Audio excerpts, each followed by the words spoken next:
So I think it's first appropriate to start on a depressing note and then maybe end on a more optimistic one. And the depressing note is if you look around, and in particular if you look around at headlines today, it's hard not to get depressed about the state of the world.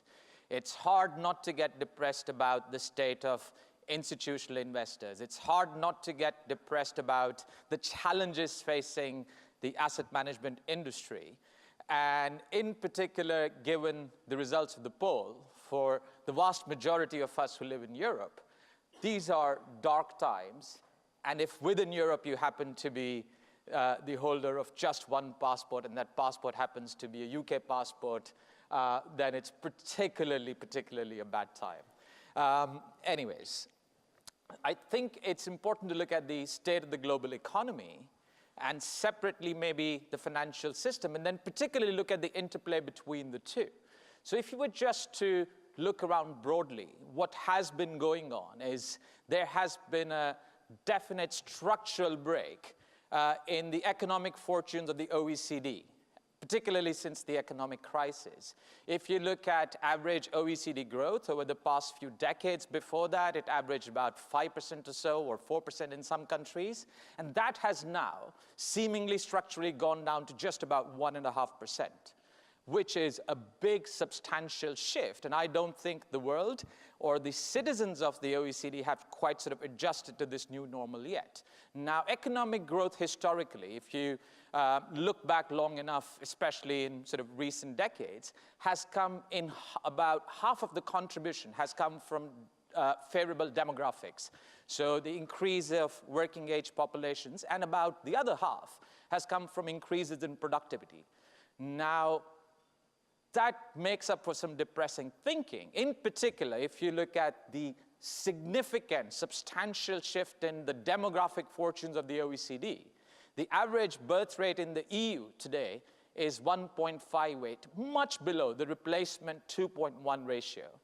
With the exception of perhaps some Scandinavian countries and France, in many countries, particularly in Central Eastern Europe, as well as Germany, the demographics look horrible.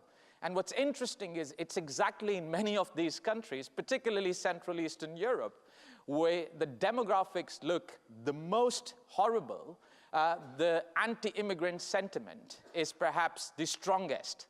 Japan is another classic case in point. 2/3 of Japanese farmers today are over the age of 65.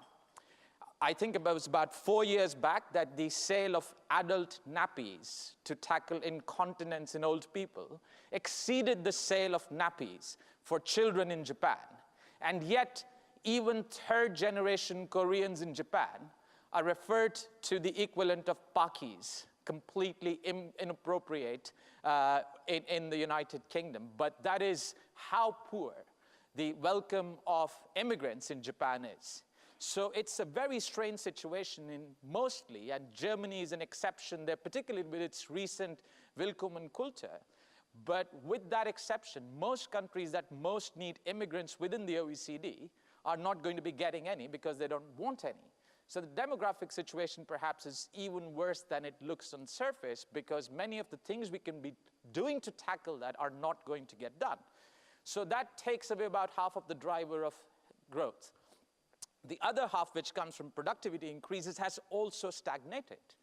And economists across the board have been puzzling about why this stagnation has happened, whether it's something fundamental about the structure of the economy, whether we have reached the frontier of technological progress, whether the nature of technological progress has substantially changed so that it no longer generates the kind of employment that it used to.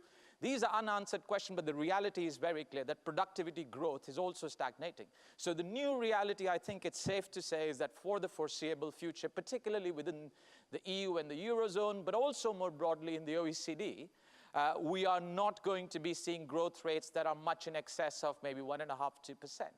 Even 9 years after the Lehman's collapse today, 8–9 years, you have a substantial number of countries in the EU where the GDP today is lower than what it was in 2008. Italian GDP per capita today is less than what it was in 1998. then you wonder why there is a populist insurrection. You wonder why people are not feeling satisfied within the EU. If you look at the incomes of about 75% of citizens of the OECD since 2008, they have either stagnated or fallen. And this is the backdrop for all the headlines that seem to dominate our newspapers today.